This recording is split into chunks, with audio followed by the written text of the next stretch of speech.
La Virgen María es madre de Jesús. La Virgen María también es madre de Dios. En griego se dice la Theotokos, que significa la madre de Dios, pero que literalmente significa la que da a luz a Dios, la paridora de Dios. Solamente María, única criatura en todo el mundo. Le digo esto porque hoy, el primer día del año, hoy 1 de enero, celebramos la solemnidad de la Virgen María, Madre de Dios. Como nos había dicho el Padre Francisco Javier la semana pasada, hemos contemplado al Hijo. Ahora es momento de contemplar a la Madre, en este tiempo que todavía es el tiempo de la Navidad. Así que quédese con nosotros. Hoy, el dogma, la solemnidad, María es Madre de Dios.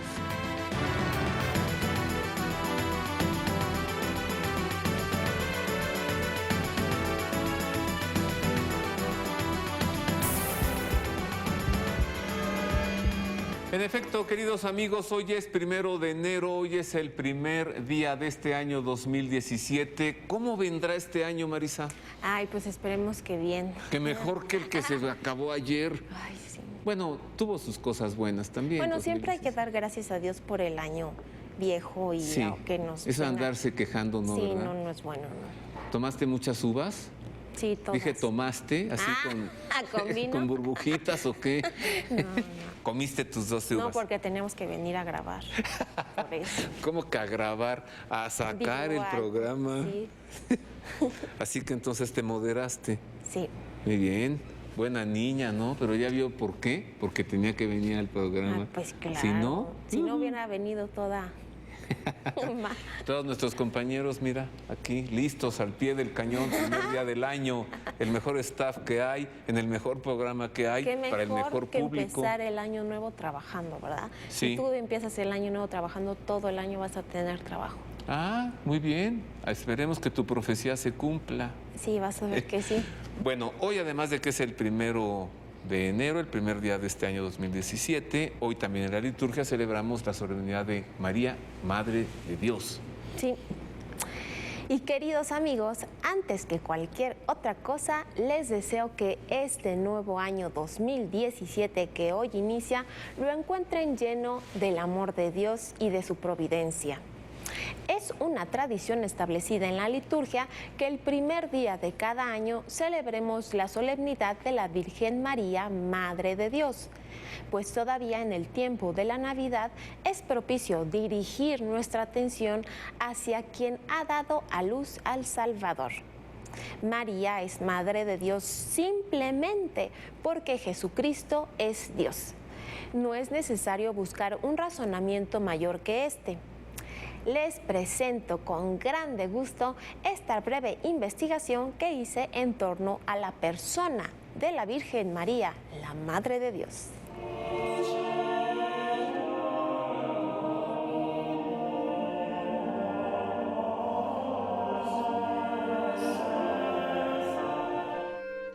La Virgen María fue elegida por Dios para ser la Madre del Salvador y Madre nuestra. Sus padres, Ana y Joaquín, descendientes del estirpe de David, la concibieron libre de pecado en virtud de una gracia concedida por Dios. Es probable que haya nacido en Belén, en Séforis o en Jerusalén. En lo poco que se sabe de su infancia, una tradición indica que fue consagrada al templo y otra supone que vivió en casa de sus padres. De cualquier modo, antes de cumplir los 13 años de edad, fue prometida en matrimonio a José, con quien se casaría después de un año. Mientras tanto, recibió del arcángel Gabriel el anuncio de que concebiría y daría a luz a un hijo a quien debería llamar Jesús. Dios envió un ángel a José para hacerle saber que el hijo de María es obra del Espíritu Santo. Él, obediente de la voluntad divina, se casó con ella y la recibió en su casa de Nazaret. Jesús nació en Belén y vivió en Nazaret, mientras ella lo miraba crecer en conocimientos y en gracia. Durante su vida apostólica, su madre logró pasar casi inadvertida.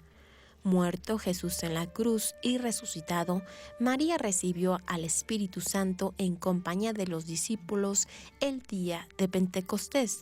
Luego de este acontecimiento no hay certeza sobre el lugar en el que ella residió, aunque es probable que haya permanecido cerca de Jerusalén y después en Éfeso.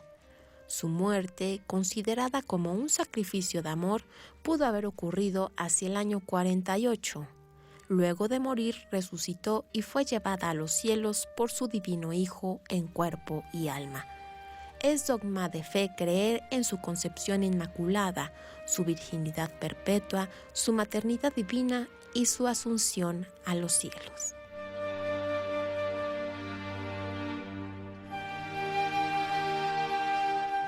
Pues así comenzamos este programa con Marisa presentándonos a la Virgen María. Ahora profundicemos en este tema. La semana pasada, durante nuestro programa especial de Navidad que hicimos aquí con el Padre Francisco Javier Becerra, él terminaba el programa diciéndonos: hemos contemplado al Hijo, ahora contemplemos a la Madre también en la Navidad. Y le pedí que tuviera la bondad de venir hoy para hablar precisamente sobre la Virgen María en su dogma de la maternidad divina. Bienvenido, Padre Francisco Javier. Muchas gracias nuevamente. Gracias. Le recuerdo a usted que el Padre Francisco Javier es ingeniero civil, ¿sí?, por la Universidad Nacional Autónoma de México, con una maestría en Administración de Construcción. El Padre Francisco Javier Becerra hizo su filosofía y su teología en el Seminario Conciliar de México y está cursando una maestría en arte sacro. Además, él es liturgista de oficio, ¿verdad? De oficio y con mucho beneficio. Ay, la Virgen María es madre de Jesús y de la humanidad de Jesús, y una cosa es que ella haya dado a luz a Jesús, pero eso no la hace ser madre de Dios, es lo que argumentan Nestorio, algunos. 431. Ya desde entonces el demonio se manifestaba así con el hereje Nestorio. La herejía, sí.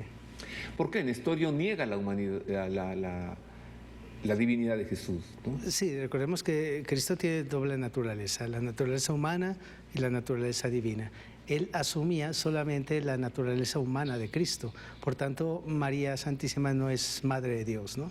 Entonces el Concilio de Éfeso, precisamente en el 431, pues, los al menos 200 aproximadamente obispos en ese momento que había, bueno, pues fueron reunidos en Éfeso, precisamente donde la Virgen María vivió después, ¿no? Con San Juan. Y entonces empiezan este debate, precisamente inspirados por el Espíritu Santo. Entonces declaran que María es verdaderamente Madre de Dios. ¿Por qué? Porque Jesús es Dios, por ende, María es Madre de Dios. Primero se vence entonces la herejía de que el Verbo solo asumió la humanidad, pero que en esa humanidad de Cristo no hay divinidad.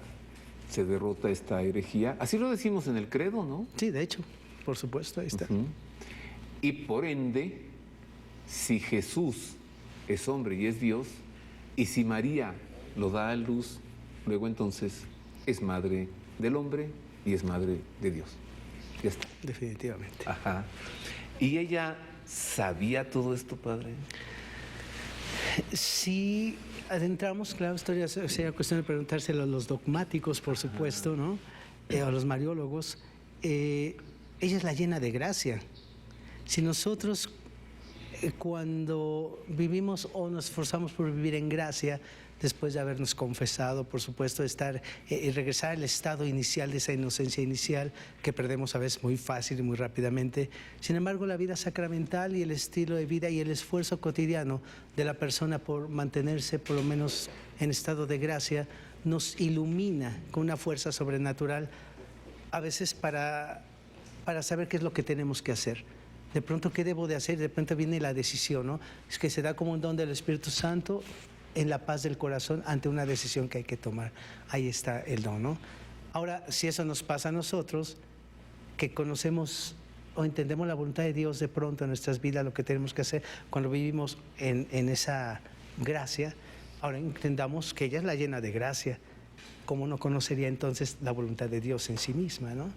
Tendría que haber una conexión mucho más íntima una relación mucho más cercana porque ella es la llena de gracia. ¿Y qué es la gracia? La gracia es el don súper abundante de Dios para la persona que quiere que viva en Él. Ajá. Y Dios da esa fuerza, da esa energía, digamos, es la energía del alma que mueve a la persona a ser más de Dios y que le impide ser menos de sí misma y mucho menos del maligno. Entonces mueve la voluntad de la persona a ser más de Dios. Es la fuerza para ser santos. Entonces, estar lleno de gracia es estar lleno de Dios. El arcángel hasta de haber temblado, ¿no? Ante quien estabas, yo Llena te de saludo, llena de gracia. Pero me mido, ¿no? Me contengo de alguna manera, por supuesto, porque ella fue llena de gracia, ya era la llena de gracia, pero después, en su seno purísimo, Sí, claro. la encarnación, o sea, es la colmada, la desbordada de la gracia de Dios. O sea, el arcángel San Gabriel sabe ante quién está Sabe quién está frente a él. y sabe que le está diciendo, yo te saludo, llena de Dios. O sea, la llena de gracia es la llena de Dios, la llena, la inhabita Totalmente. El de Espíritu su Santo divinidad. está colmada de Dios. Entonces, alguien que está colmado de Dios tiene una conexión muy particular con Dios. Si los santos han tenido esa conexión particular de inclusive hasta dar la misma vida por Dios, ¿de dónde emergió esa fuerza? De la gracia de Dios. Entonces, ahora imaginemos ella. Notoriamente tendría que tener una relación mucho más perfecta, íntima, que ningún ser humano podría tener, un entendimiento de la voluntad de Dios en su vida. ¿Sabe? Aquí en este programa nos dijo alguna ocasión muy feliz el padre Rafael López López, Sí, mariólogo, muy bien. misionero del Espíritu Santo, nos dijo que toda acción de Dios es trinitaria. Porque mi pregunta fue, ¿el Padre resucitó a Cristo? ¿O Cristo resucitó solo? ¿O lo resucitó el Espíritu Santo? Y él respondió, toda acción de Dios es trinitaria. Podemos aplicarle esto a la Virgen María y entonces es llena del Padre. Claro, aquí participa, por ejemplo, la acción trinitaria, participa el deseo, la voluntad del Padre, participa la obediencia del Hijo en lo que el Padre le pide. Que se encarna. Exacto, y participa la obra y la acción del Espíritu, todo se desarrolla por la acción del Espíritu Santo. Que la cubre con Que su la sombra. cubre. Entonces, en María Santísima se da este evento, ¿no? Es una acción de la Trinidad, la voluntad del Padre, la obediencia del Hijo y la acción del Espíritu Santo obran el milagro en el seno purísimo de la Virgen Santísima. Vamos a conocer su iglesia, basílica, en la ciudad eterna, en la urbe, a donde el Papa Francisco ha acudido en tantas ocasiones, a dejarle flores. Él tiene ya una costumbre, antes de ir de viaje, va a dejarle flores a la Virgen María, la Salus Populi Romana, De los Populis. y a encomendarle su viaje. Vamos hasta allá, en un día tan significativo como hoy, la Basílica de Santa María la Mayor en Roma.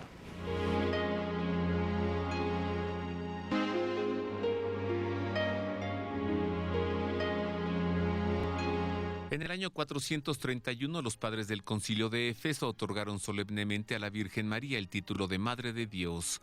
Inmediatamente después del dogma de la Divina Maternidad, se multiplicaron los santuarios dedicados al culto mariano y sobre la más alta de las colinas romanas, el Esquilino, nació alrededor del año 435 la Basílica de Santa María la Mayor, la iglesia más antigua dedicada a la Madre de Jesús en Occidente. Modificada varias veces a lo largo de los siglos hasta llegar a su aspecto actual, la basílica siempre ha mantenido en su interior la estructura paleocristiana originaria, 3 naves separadas por 2 filas de 30 columnas. A lo largo de las paredes de la nave central, bajo un ciclo de frescos del siglo XVI, desfilan como eslabones de una cadena 42 mosaicos. Representan los momentos más importantes del Antiguo Testamento, de Abraham a Josué. Por una tradición que se remonta a agosto del año 352, la Basílica de Santa María la Mayor fue conocida también como Santa María de las Nieves.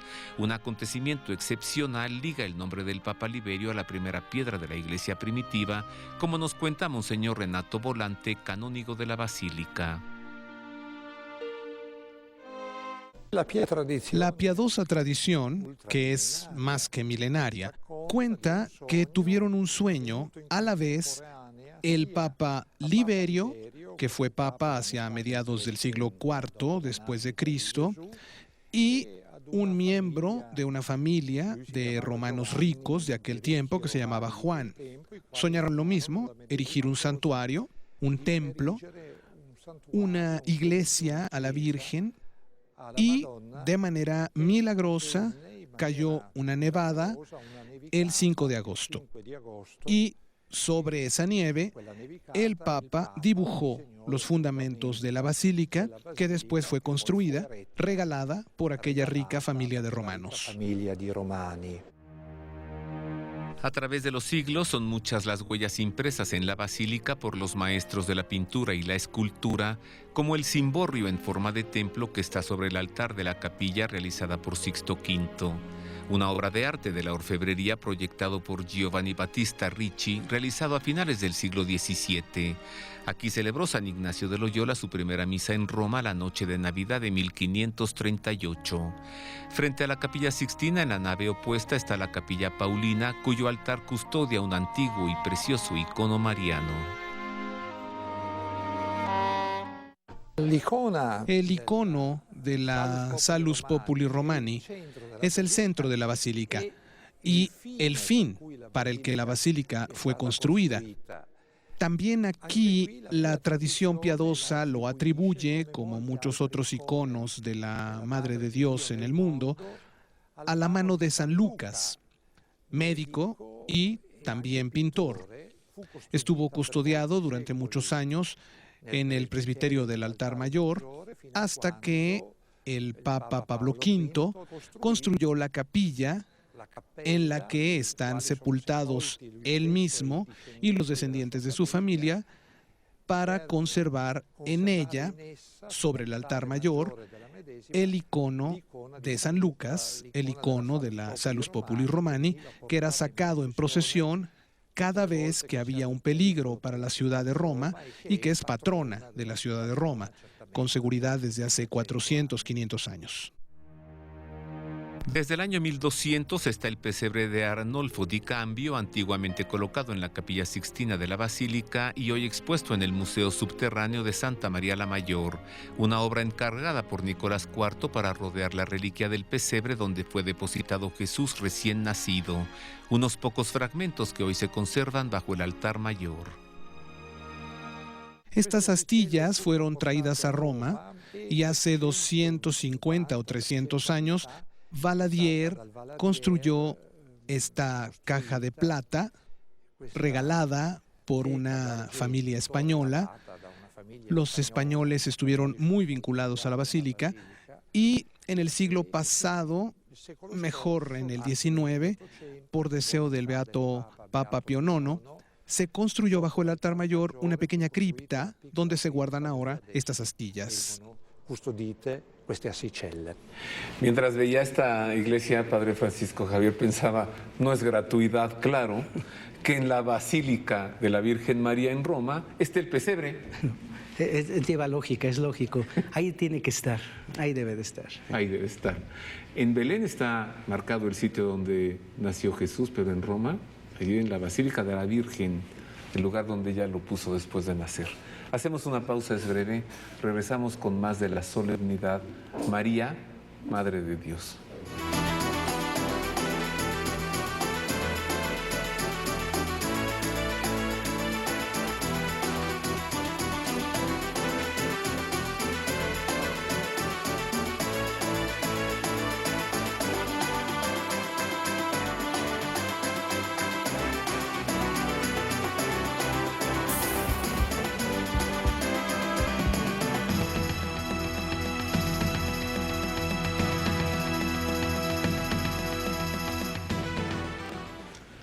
Ya estamos de regreso, queridos amigos.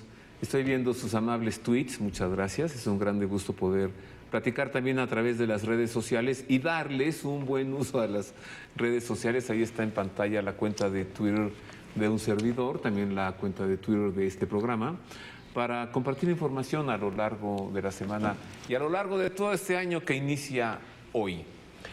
1 de enero, celebramos la solemnidad de María, Madre de Dios. Pero, ¿en qué consiste esta aseveración que ha sido elevada al rango de dogma? No es algo en lo que podemos creer si queremos, Es algo en lo que se debe creer porque es un dogma de fe mariano. La maternidad divina, ¿en qué consiste? Mire.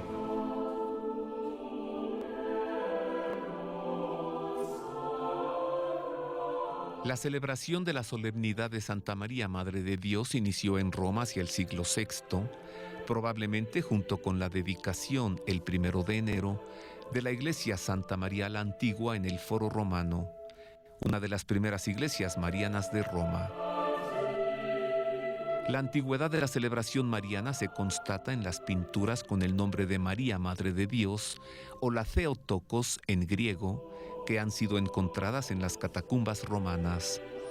En el concilio de Éfeso del año 431, 200 obispos de todo el mundo reunidos en Éfeso, la ciudad donde la Santísima Virgen pasó sus últimos años, e iluminados por el Espíritu Santo, declararon que la Virgen María sí es Madre de Dios porque su Hijo Cristo es Dios. Y acompañados por todos los habitantes de la ciudad, portando antorchas encendidas, hicieron una gran procesión cantando: Santa María, Madre de Dios, ruega por nosotros los pecadores, ahora y en la hora de nuestra muerte. En el año 1931, con ocasión del 15º centenario del Concilio de Éfeso, el Papa Pío XI colocó la celebración de la fiesta mariana en el 11 de octubre. Posteriormente, durante el Concilio Ecuménico Vaticano II, la fiesta se elevó al rango litúrgico de solemnidad y se trasladó al 1 de enero para encuadrarla en el tiempo de la Navidad y para iniciar cada nuevo año bajo la protección de la Virgen María. San Cirilo de Alejandría hace notar que el Verbo de Dios viviente, subsistente, fue engendrado por la misma substancia de Dios Padre. Existe desde toda la eternidad, pero en el tiempo Él se hizo carne. Por eso se puede decir que nació de mujer. La doncella de Nazaret, la llena de gracia, al asumir en su vientre al niño Jesús, la segunda persona de la Trinidad, se convierte en la Madre de Dios, dando todo de sí para su Hijo Jesús.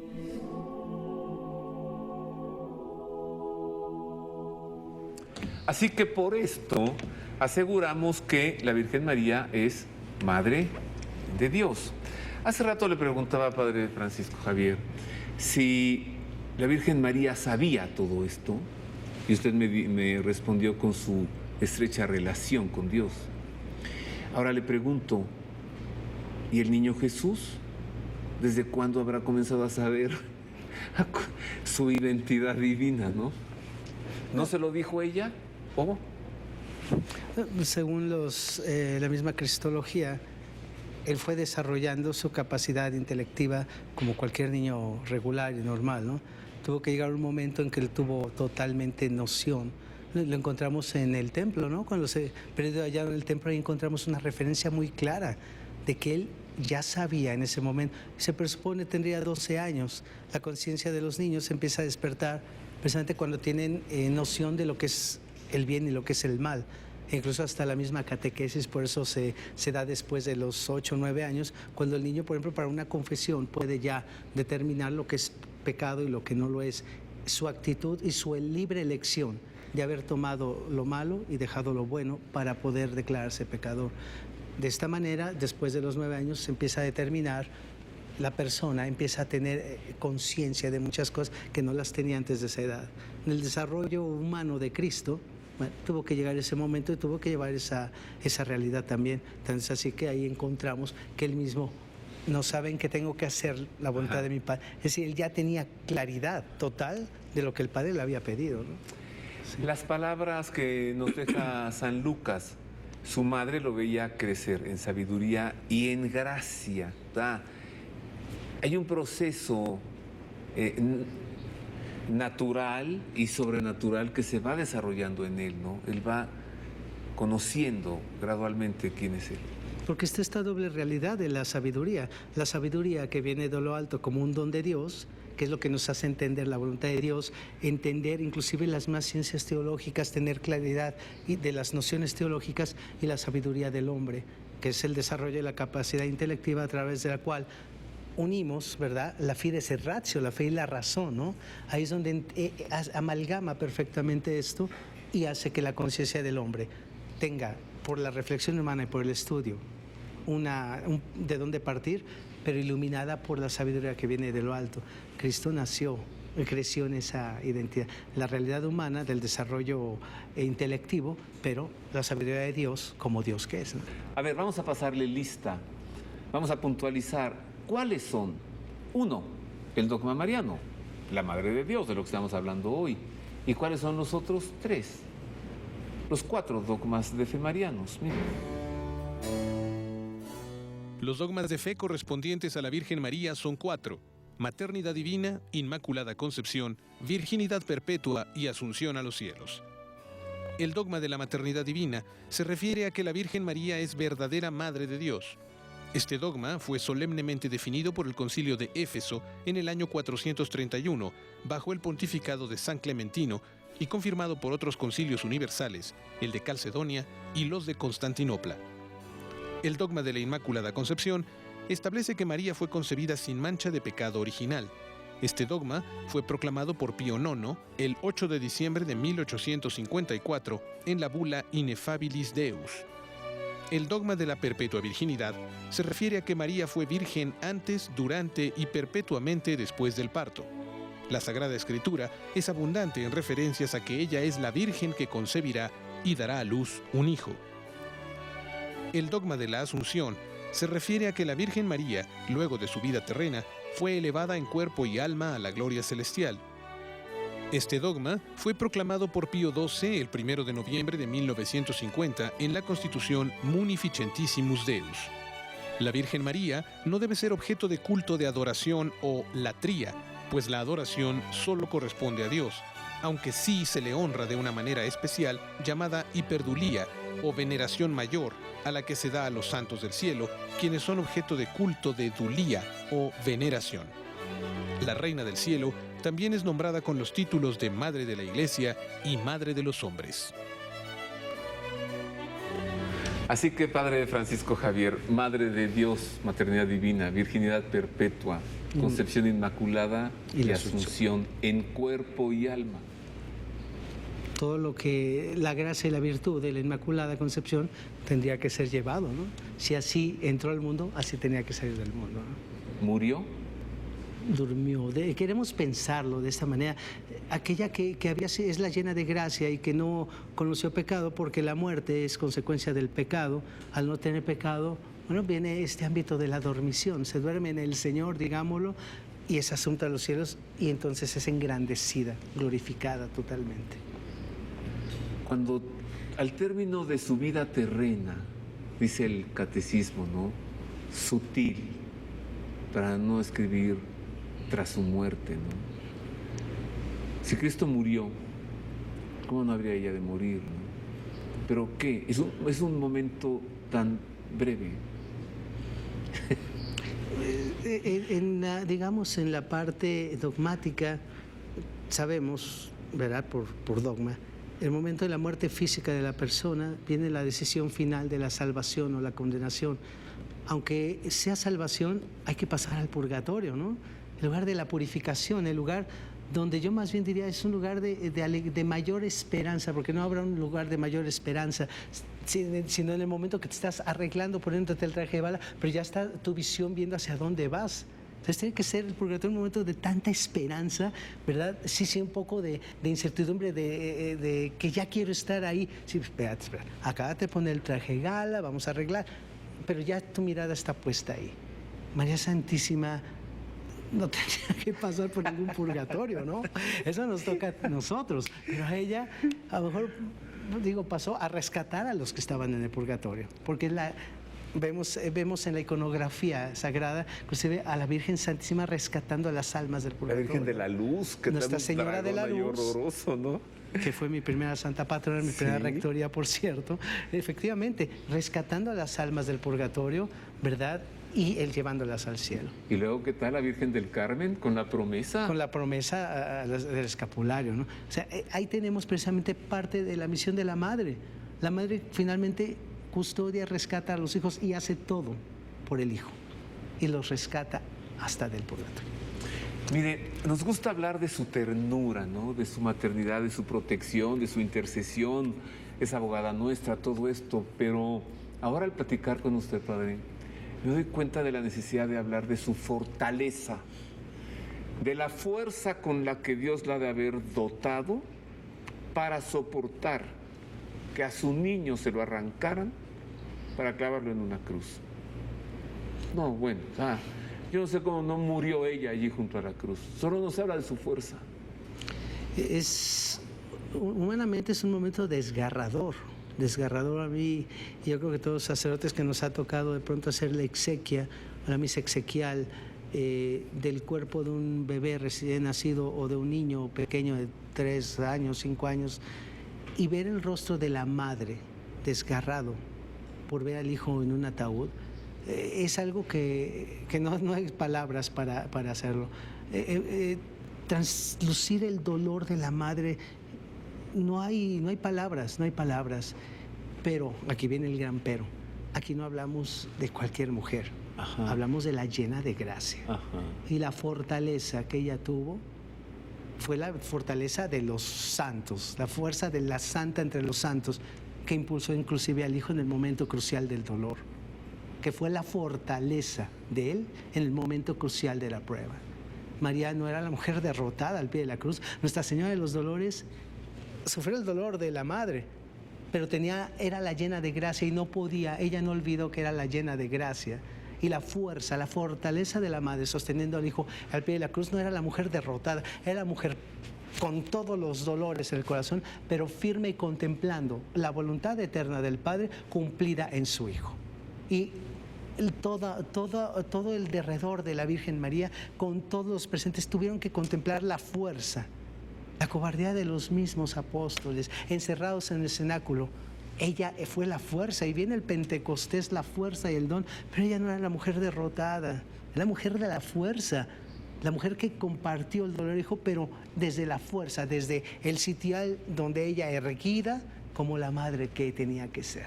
El ejemplo, la fuerza, el testimonio, mezclado con el dolor y el corazón desgarrado de ver al hijo, ya no en la alegría del pesebre de Belén, sino en el marco del trofeo del cristiano que es la cruz.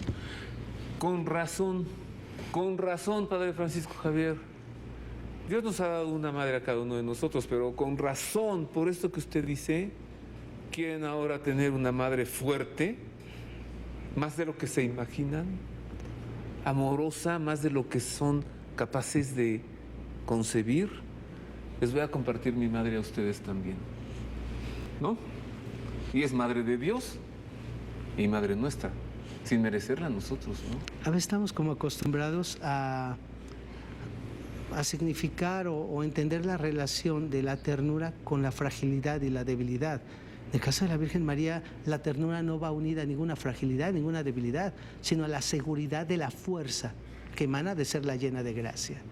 Entonces, la ternura va anclada a la fuerza, y ahí está la madre de pie a la cruz. No, yo ya no puedo decir nada después de esto. La ternura va anclada a la fuerza. Esto es para meditarse, ¿eh? Así que hago una pausa, es breve, regresamos con más de este dogma mariano y solemnidad del día de hoy, 1 de enero. María, Madre de Dios.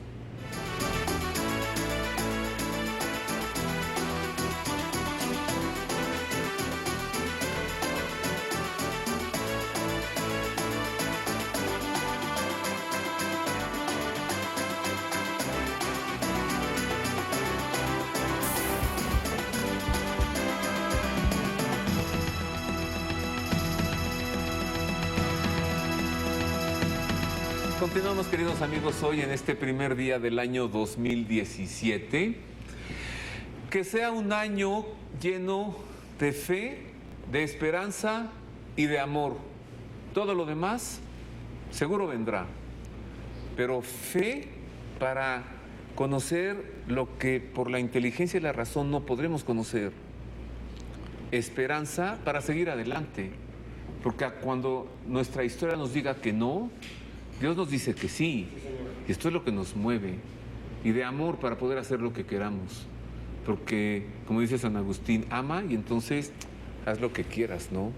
Hoy en este primer día del año 2017, hoy en este 1 de enero, estamos hablando sobre la celebración de hoy en la liturgia, la solemnidad de María, Madre de Dios. Y nos podemos preguntar, ¿cuáles habrán sido los pensamientos de ella? ¿Y cuáles habrán sido los pensamientos de su esposo justo, fuerte, San José, el carpintero de Nazaret? ¿En qué habrán ellos pensado? Miren. En Nazaret, una pequeña ciudad de Galilea, es donde comienza la historia de la salvación. El evangelista Lucas habla de una virgen desposada con un hombre de la casa de David, llamado José. La virgen se llamaba María. Ella es la escogida, la que llevará en su seno al Hijo del Altísimo, recibiéndolo en la carne y en la fe. En el anuncio del ángel, escribe el Papa en el libro La infancia de Jesús. María está turbada, pero después aparece como una mujer valerosa que frente a lo desconocido mantiene el autocontrol, poniendo juntos el corazón y la razón. Un titubeo meditativo que se resuelve en la elección de obediencia libre, humilde y magnánima, en la que, añade el Papa, se realiza la decisión más elevada de la libertad humana. Ella se convierte en madre con su sí.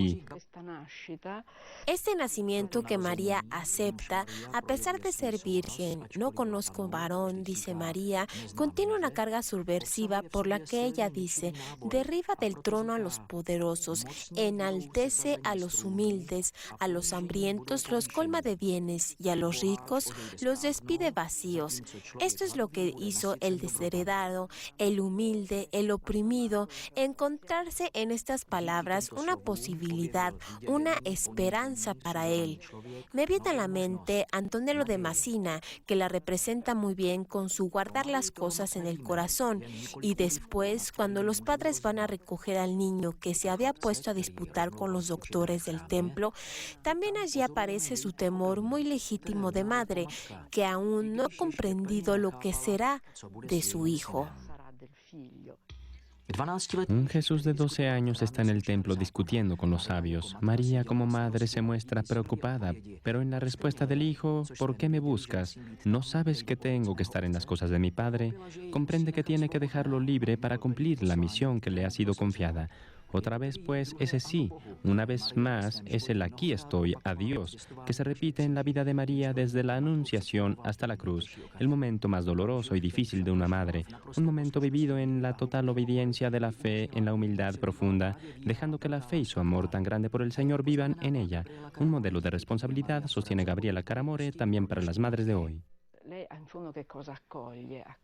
En el fondo, ¿qué es lo que acepta María?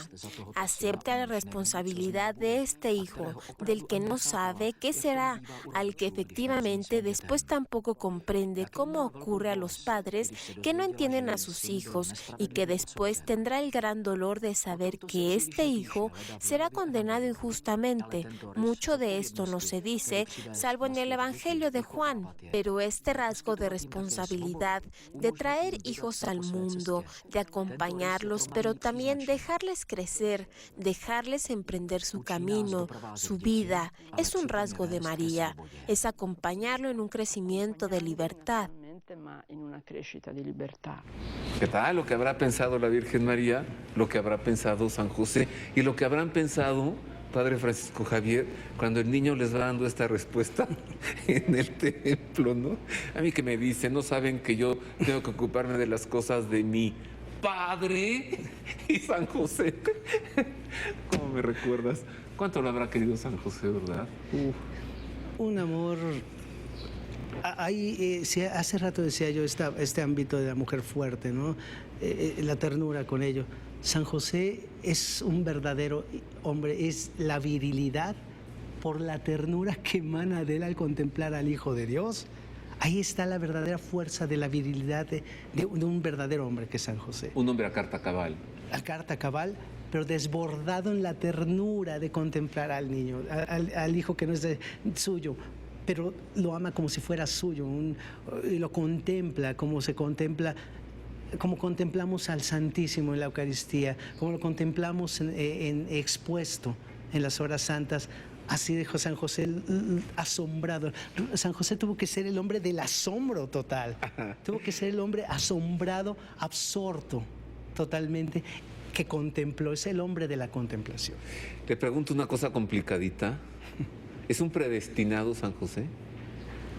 Tendría que haber sido elegido por Dios desde todos los tiempos, como elegido fui yo para una misión, como elegido eres tú para otra misión. Todos tenemos una misión, somos elegidos para esa misión. Aquí entra la libertad del hombre de decir sí o no. Ajá, o sea, sin perder su voluntad. Sin perder su voluntad, asumiendo en su voluntad lo que Dios le pedía. Entonces, cuando el hombre asume en su voluntad lo que Dios te pide, la voluntad del hombre se engrandece porque está iluminada por el dato de la fe, por la trascendencia y por lo que Dios le está pidiendo. ¿Y era un viejecito cuando se casó con la Virgen María o era un jovenazo? Con toda seguridad, no es como cuando nosotros nos dicen somos presbíteros. Yo soy, el primer grado es el diaconado del ministerio ordenado, después el presbiterado y luego el episcopado. Pero a nosotros nos dicen sacerdotes, somos sacerdotes, pero el obispo también es sacerdote. Entonces, yo fui ordenado presbítero, eso significa anciano. Entonces, el presbítero significa anciano por la sabiduría de las ciencias de Dios, por todo lo que entendemos. Ahora bien, si traducimos esto a la imagen de San José es un presbítero, entonces, por la sapiencia. Es sabio el hombre que sigue la voluntad de Dios y es sabio el hombre obediente. Por tanto, San José es el hombre que representa de esta manera para indicar la sabiduría. Pero físicamente tendría que tener una edad mucho más corta, más cercana a la edad de la Virgen María. ¿Verdad? Claro, un hombre mayor era considerado ya a los 20, 25 años. Seguramente él andaría por esa edad. Para un hombre que se casara, pues ya era un hombre mayor, ¿verdad? Regresa Marisa O'Farrill para mostrarnos un lugar en el mundo, que es único, ¿eh?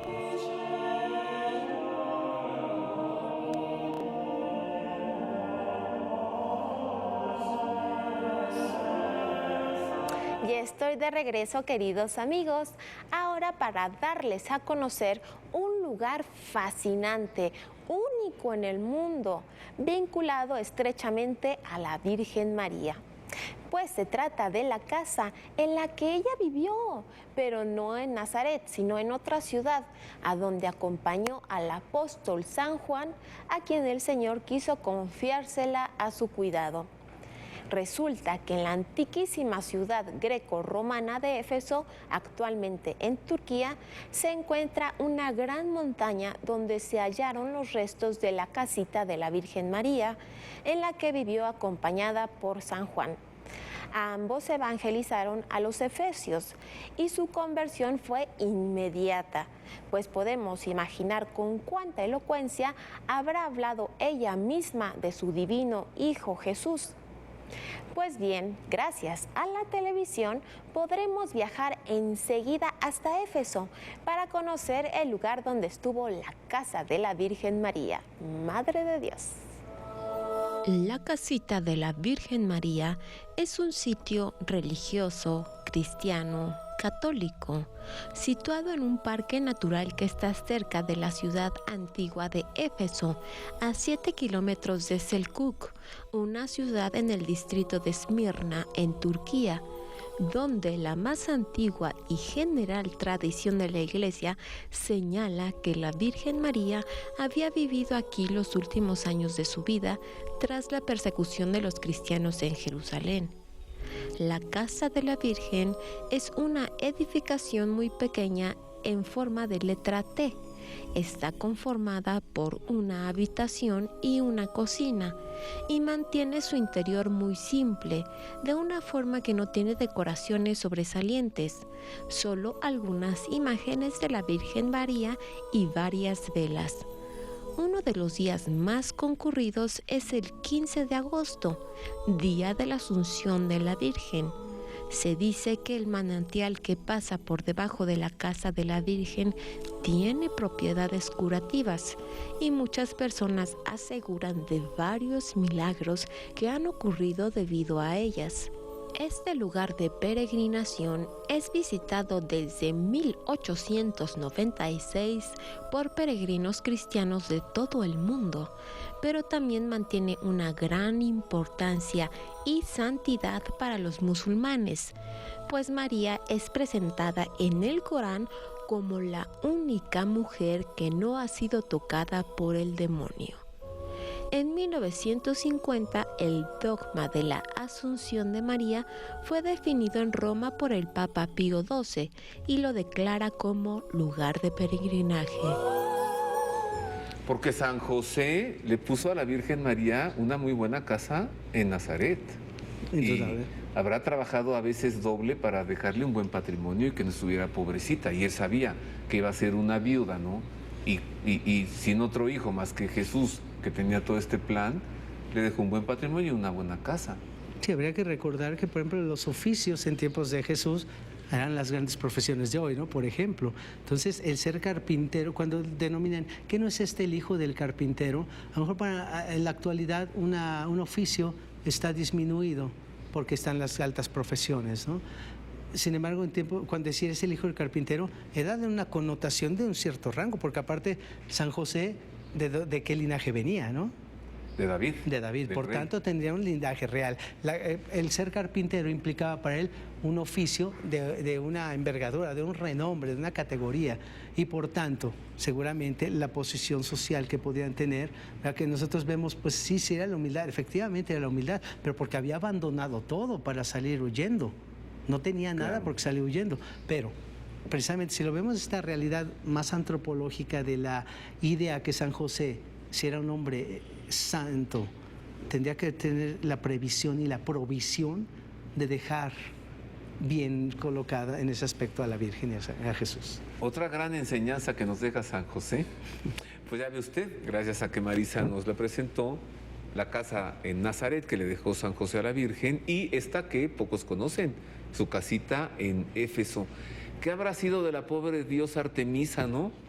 En cuanto llegó allí la madre de Dios, la madre del verdadero Dios, así se cayó Artemisa, se acabó. Pues lo que tenía que pasar, si llega la mujer por antonomasia, sí, con la mayúscula, pues queda disminuida al minúscula y menos que minúscula, ¿no? Y luego con San Juan a su lado. No, bueno, pues ya con eso tenemos un binomio. Los efesios se convirtieron así, ¿no? Como los aztecas. Si tenían la presencia de la Virgen Madre ahí, y tenían, porque la figura de San Juan también es muy determinante, ¿no? Es muy determinante porque San Juan, entre todos los apóstoles, por lo menos para mí, en ese aspecto de sensibilidad, San Juan me representa un hombre de una ternura inexplicable, de una varonilidad fuerte, pero también un hombre de una purificación altísima, una gran purificación. ¿Quién podía recargarse en el pecho de Jesús a escuchar al latir del corazón sagrado de Jesús? Ni el mismo San Pedro, ¿no? El mismo San Juan. ¿Quién podría declararse el discípulo amado, sino aquel que se sabe un verdadero, no solamente el que recibe el amor, sino aquel que es capaz de expresar el amor en su máxima expresión? Y es el único que no salió corriendo. Porque el amor lo sostuvo. Y luego Dios le muestra el fin del mundo. Mira, bien, te voy a enseñar lo que va a pasar. El Apocalipsis ahí está. Entonces, que lo condecoró, pero lo condecoró mayormente, ahí está tu madre. Y desde ese momento, dice San Juan, se la llevó a vivir con él. Ese se la llevó a vivir con él es que él asumió y recibió en su ser a la Virgen Santísima. El Evangelio de Juan es el Evangelio de María. ¿Qué no escucharía San Juan pues de ella directamente? Se la tuvo con ella. ¿Qué misterios no le habrá comentado de la vida de Jesús? ¿Qué no le habrá comentado de aquello que ella vio, que ella escuchó? Si guardaba todo en su corazón, lo tenía para expresar. Y San Juan fue el depositario total. ¡Qué envidia! ¡Qué envidia! Mira, un día nos invitaron a mi hijo y a mí a una boda. Y estábamos muy contentos, ¿no? Pero de pronto, pobrecitos de los novios, se les acabó el vino. Y mira lo que yo le dije a mi hijo, y mira cómo... Y el otro... pero meditando. El primer milagro en el Evangelio. Y por obra de ella. Medio minuto, Padre Francisco Javier. Con usted se nos ha ido el tiempo en este primer programa del año como agua entre los dedos. En medio minuto nos deja una reflexión final. Por supuesto, sí. Yo creo que hay que unificar todo el sentido del Adviento y de la Navidad, precisamente irlo aterrizando, sí, en la maternidad divina de la Virgen Santísima, pero que es una invitación también a vivir las siguientes fiestas de la vida del misterio de Cristo, ¿no? El bautismo y después la presentación misma del 12 de febrero, Día de la Candela, el Día de la Luz, donde ahí ya entendemos que María dio a luz al que es la luz, porque es la candela, ella es la madre de la luz. Por tanto, tenemos que continuar nuestra vivencia espiritual de la Navidad, extenderla, por lo menos en la mística, aunque sea parte ya del tiempo ordinario, hasta aterrizarla en el Día de la Candela, en el Día de la Luz. Próximo domingo, el bautismo de Jesús. Exactamente. Como escribiría el padre Ignacio Larrañaga en su El pobre de Nazaret, que hace allí el nardo fresco perfumado, el impecable en la fila de los pecadores. Próximo domingo, el bautismo de Jesús. Muchas gracias, Padre Francisco Javier. Muy agradecido. Es un privilegio escucharle y tenerle aquí. Gracias. Y es un privilegio poder servirle a través de la televisión a usted. A nombre de mis compañeros, el staff de Proyecto 40, que es de todos los staffs que hay en todas las televisoras del mundo, el mejor. Si usted le viera las caras de felicidad aquí, de gusto por trabajar en esto. Y a nombre de la producción de este programa, ¡feliz Año Nuevo! Que 2017 venga lleno de fe, de esperanza y de amor. Dios te guarde. Gracias.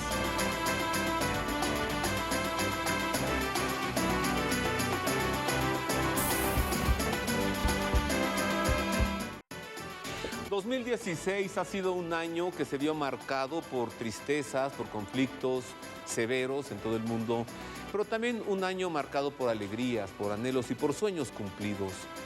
Es momento hoy de revisar los acontecimientos del año 2016, como hemos hecho en el Pulso de la Fe en cada año que inicia. Le entregaremos a usted el resumen del Año de la Misericordia y también el resumen de los viajes apostólicos del Papa Francisco. Uno de ellos, recuerde, a México y a Cuba también. Aún vivía Fidel Castro y se encontró con el Papa. Vamos a mirar hacia atrás el recuento del año 2016. Quédese con nosotros.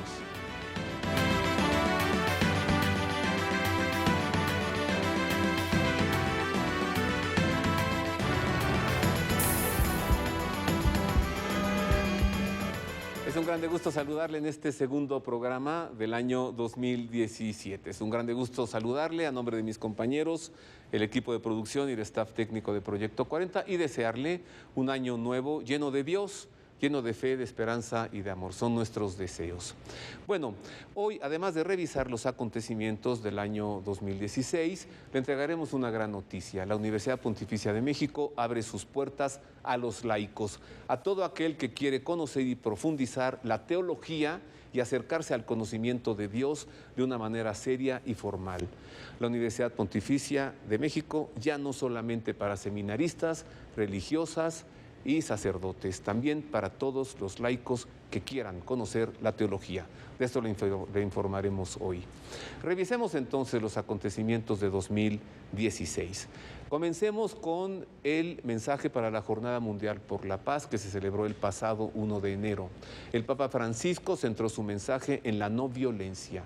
El Papa dice que es necesario adquirir una cultura que nos permita rechazar la violencia en todos los ambientes de nuestra vida. ¿En qué consiste este mensaje? Conózcalo. Los pasos de Jesús, que fue el primero en elegir la no violencia, perdonando a sus perseguidos, amando a sus enemigos. Este es el sendero que, según el Papa, del corazón, primera fuente en la que hay que regenerar después la paz en la familia y en el mundo. En el mensaje para la 50ª Jornada Mundial de la Paz, sobre el tema La no violencia, estilo de una política para la paz, que fue presentado en la Sala de Prensa Vaticana, el pontífice recuerda la necesidad de cambiar hacia ella, de no habituarse a un mundo disgregado por la violencia, resistiendo a las tentaciones de venganza, de conflictos que nunca producen fruto, un punto en el que insiste también el cardenal Peter Turkson, presidente del Pontificio Consejo Justicia y Paz. Visto que la violencia nace del corazón, crea desorden. El Evangelio puede ayudarnos un poco a crear orden. Es lo que nosotros llamamos la conversión del corazón. Con esta conversión conseguimos llevar orden a nuestro interior y poco a poco conseguimos crear orden también fuera de nosotros, respetando los derechos de las otras personas, sabiendo perdonar a aquellos que nos han ofendido, saber aceptar la reconciliación, o sea, crear una cultura que permite vivir en paz. Es el camino de las bienaventuranzas que nos convierte en artesanos de la paz y que vale sobre todo para los líderes políticos y religiosos porque es un desafío valiente, escribe el Papa, el de no descartar a las personas, respetar el medio ambiente, no ceder al terrorismo y no permitir el tráfico de migrantes. La Iglesia, continúa, está comprometida en la promoción de la paz en muchos países, pero esta es una labor propia de muchas tradiciones religiosas. Nunca, recalca el pontífice, el nombre de Dios puede justificar la violencia. Monseñor Silvano María Tomasi, miembro del Pontificio Consejo Justicia y Paz, subraya el especial acento del mensaje del Papa. Esta vez se centra en una palabra muy específica, la no violencia.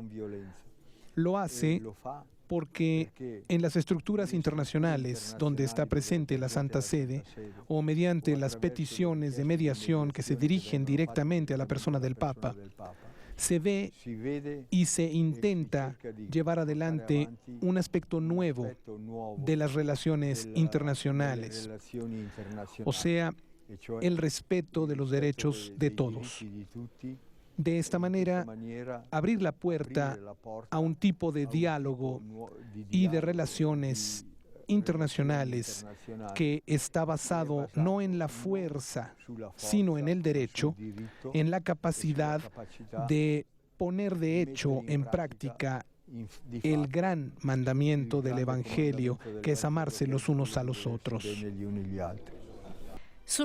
Dos son los llamamientos que lanza el Papa, uno sobre el desarme y, por tanto, la abolición de las armas nucleares, y otro sobre la violencia doméstica y sobre los abusos a mujeres y niños. Francisco exhorta a seguir ejemplos de no violencia como Martin Luther King, Gandhi, Teresa de Calcuta, que fue el encuentro de los marginados e hizo que se escuchara la voz ante los poderosos, tocando y vendando cada cuerpo herido, escribe el Papa, curando todas las vidas rotas. También fue un ejemplo Juan Pablo II, expresión de la no violencia activa y creativa. Juan Pablo II intervino directamente en el conflicto entre Argentina y Chile. Juan Pablo II fue también una fuerza creativa y eficaz en el cambio en Europa del Este. Sin la violencia, como él dijo, sino mediante la paciencia y la determinación de apoyar los valores humanos fundamentales, logró crear un cambio de época. Nada es imposible, nos dirigimos a Dios en oración, termina el Papa, todos pueden ser artesanos de paz. Muy sintomático que el mensaje del Papa sea la no violencia y que nosotros en México hayamos comenzado el año con actos de violencia y de vandalismo. Si nosotros pensamos en la no violencia nada más a un nivel de jefes de Estado y de naciones, pensaremos que es algo que no nos corresponde, que no tiene nada que ver con nosotros. Traigamos esto de la no violencia al ambiente de cada uno. No tengamos actitudes ni palabras de violencia en nuestras casas, ni en nuestros lugares de trabajo, ni en nuestras escuelas, ni en nuestro trato con los demás. Hombre, que alguien se cambia de carril en el automóvil, violencia. Que alguien se sube al pecero antes que el otro, violencia. Esto lo vamos haciendo todos los días y el resultado final es un mundo violento. Pero si meditamos en rechazar estas formas de violencia, entonces al menos mejoraremos nuestros ambientes y podremos reducir la violencia en todo el mundo. Bueno, ¿qué más de este año que terminó? Vamos a los últimos días del año. El Papa Francisco se reunió con la Curia Romana con ocasión del mensaje de la Navidad. Habló con todos los miembros de la Curia Romana, con los cardenales también. Algunos han querido encontrar algunas palabras en el Papa como de reclamo a cierta oposición que ha encontrado a las reformas de la Iglesia. Pero en vez de que le diga más yo, veamos a los hechos. Vea usted enseguida la Curia Romana reunida con el Papa y escuche, ponga atención a las palabras de Francisco. La reforma de la curia romana debe ser un fruto de una profunda conversión. No puede ser entendida como una especie de maquillaje para embellecer un cuerpo anciano o como una operación de cirugía plástica para eliminar las arrugas. La Iglesia no debe temer las arrugas, sino las manchas. Lo recalcó el Papa Francisco cuando recibió en la Sala Clementina a los miembros de la curia romana para el habitual intercambio de felicitaciones navideñas. No hay duda de que en la curia romana la reforma puede tener un doble significado. Primero, hacerla conforme a la buena noticia que ha de proclamarse a todos alegre y valientemente, especialmente a los pobres, a los últimos y a los descartados. Conforme con los signos de nuestro tiempo y a todo lo que el hombre ha conseguido de bueno, para ir mejor al encuentro de las exigencias de los hombres y las mujeres a quienes estamos llamados a servir.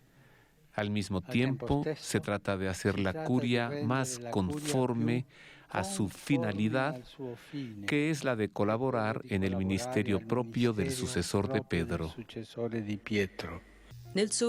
En la senda de los discursos que pronunció en 2014 y 2015, el primero dedicado a las enfermedades de la curia y el segundo a las virtudes de los que prestan su servicio a la Iglesia, el pontífice se detuvo esta vez en algunos principios que guían la reforma, desde la conversión personal a la pastoral, de la misionariedad a la subsidiariedad, pasando por la sobriedad y la catolicidad.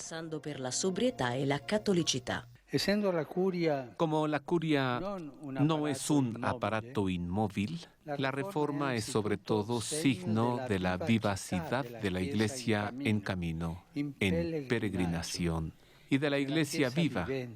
Y por eso, porque está viva, siempre reformanda porque está viva. Es necesario reafirmar con fuerza que la reforma no es un fin en sí misma, sino que es un proceso de crecimiento y sobre todo de conversión. Desde esta perspectiva, continuó el Papa Bergoglio, es necesario poner de manifiesto que la reforma será eficaz solo y únicamente si se produce con hombres renovados y no simplemente con nuevos hombres. En su largo discurso, durante el cual también se enumeraron algunos pasos llevados a cabo desde abril de 2013 hasta hoy, el pontífice habló además de las normales y previsibles resistencias. Las resistencias abiertas, que a menudo nacen de la buena voluntad y del diálogo sincero, las resistencias ocultas, que nacen de los corazones atemorizados o endurecidos, que se alimentan de las palabras vacías, del gatopardismo espiritual, de quienes con palabras se dicen dispuestos al cambio, pero quieren que todo se quede como antes. Existen también las resistencias malvadas que germinan en mentes extraviadas y se presentan cuando el demonio inspira malas intenciones, a menudo con piel de cordero.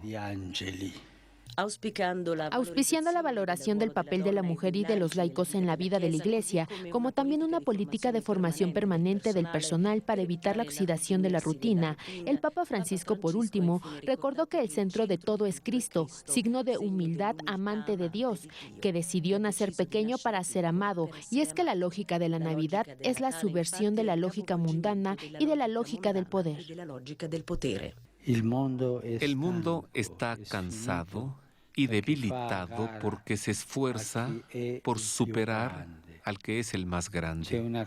Hay una competencia despiadada entre gobiernos, entre iglesias, entre pueblos, dentro de las familias, entre una parroquia y otra. ¿Quién es el más grande de nosotros? El mundo está lleno de heridas dolorosas porque su enfermedad es: ¿quién es el más grande? Pero hoy hemos encontrado en ti, Hijo de Dios, nuestro único medicamento. Nosotros y todo el mundo no encontraremos ni salvación ni paz si no volvemos a encontrarte de nuevo en el pesebre de Belén. Ya ve usted el mensaje del Papa a la Curia Romana.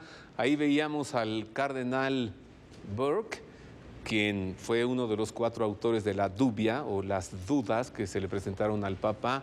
Y bueno, pues usted ha sido testigo de lo que él les dijo. Avancemos. Vayámonos paso a paso, mes por mes, en un recuento, un resumen de los principales acontecimientos durante este año de la misericordia. El año 2016 será marcado también como un año de la misericordia. Los acontecimientos principales fueron los siguientes.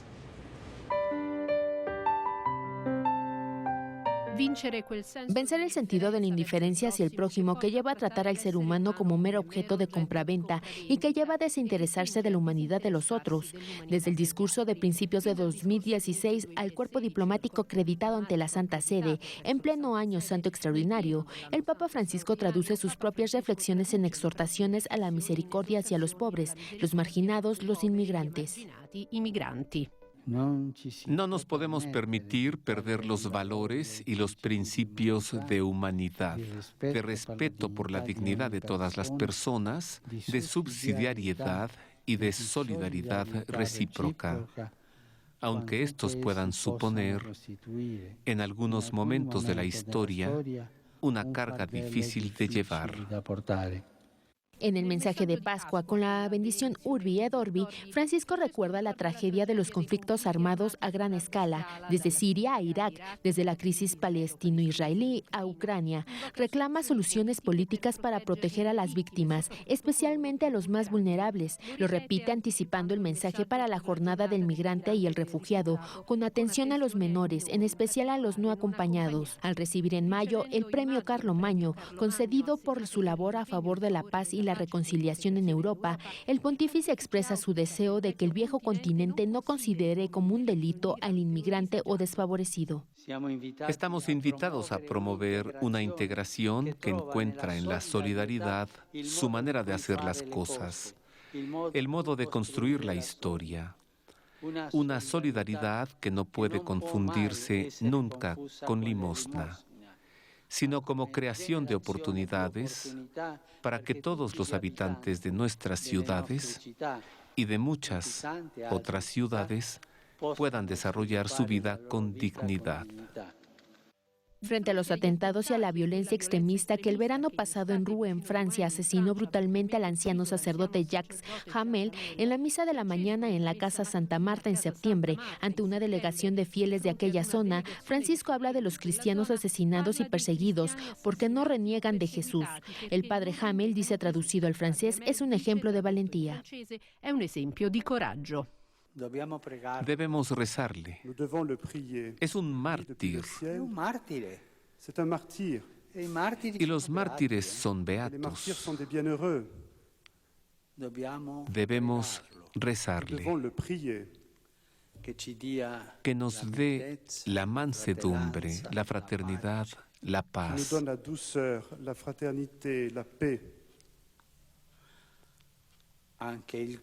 También el valor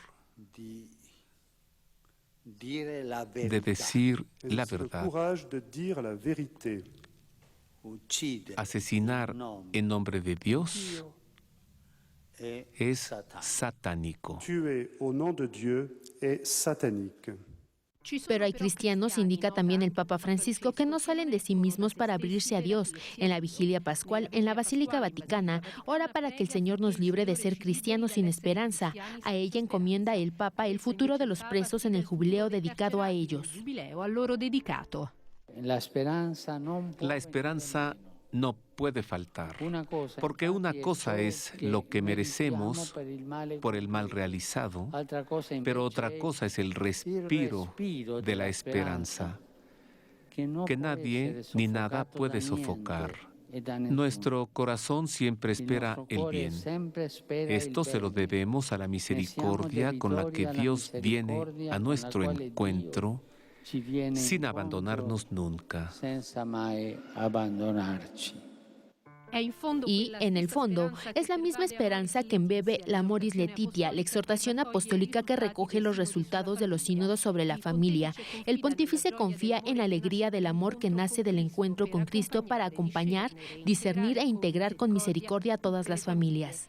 El documento está fechado el 19 de marzo, solemnidad de San José, el mismo día en que Francisco empieza un nuevo camino, inaugurando la cuenta Instagram Franciscus, para recorrer, explica el camino de la misericordia y de la ternura de Dios, un camino que el Papa exhorta a seguir también siguiendo las huellas de San Pío de Pietrelcina y San Leopoldo Mandic, los dos grandes confesores cuyos restos fueron trasladados a Roma con motivo del jubileo. El miércoles de ceniza entrega el mandato a los misioneros de la misericordia para que sean signos e instrumentos del perdón de Dios. Cari fratelli, Queridos hermanos, pueden ayudar a abrir las puertas de los corazones, a superar la vergüenza, a no huir de la luz. Que sus manos bendigan y reconforten a los hermanos y las hermanas con paternidad. Que a través de ustedes la mirada y las manos del Padre se posen sobre sus hijos y curen sus heridas. Son gestos que realiza el mismo Papa los viernes de la misericordia, explicando de nuevo las obras corporales y espirituales que pertenecen a la tradición de la Iglesia, a enfermos y ancianos, a drogodependientes y niños. Por sorpresa, Francisco acude allí donde se combate cada día para conquistar un espacio de vida. Sigue a fondo el ejemplo de Madre Teresa. En la misa de canonización, en septiembre, en la Plaza de San Pedro, el Papa la define como generosa dispensadora de misericordia divina.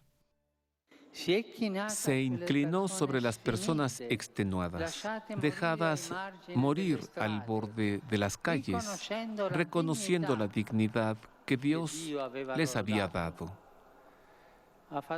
Hizo escuchar su voz ante los poderosos de la tierra, para que reconocieran sus culpas ante los crímenes,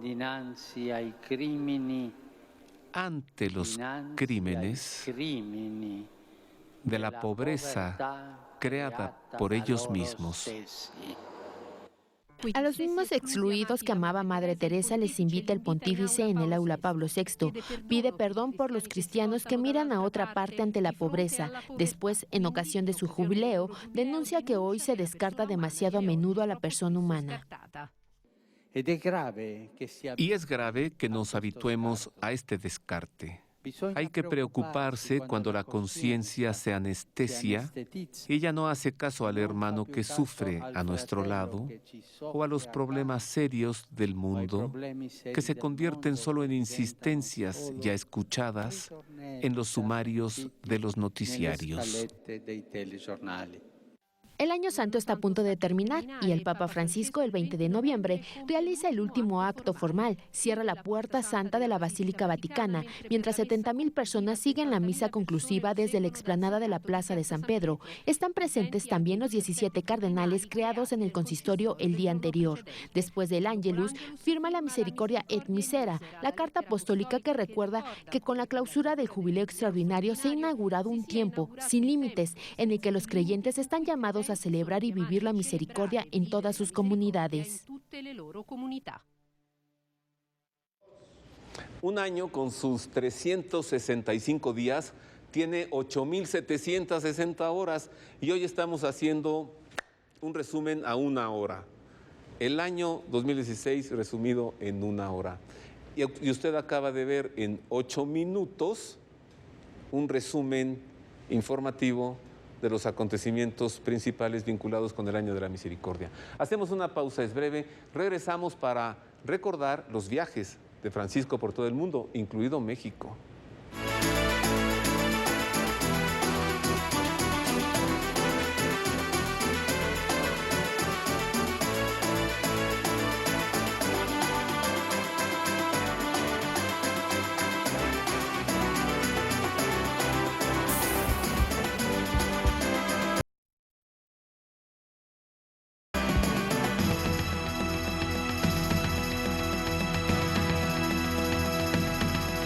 Estamos de regreso, queridos amigos. Estoy viendo sus amables tweets Muchas gracias por comunicarse con nosotros.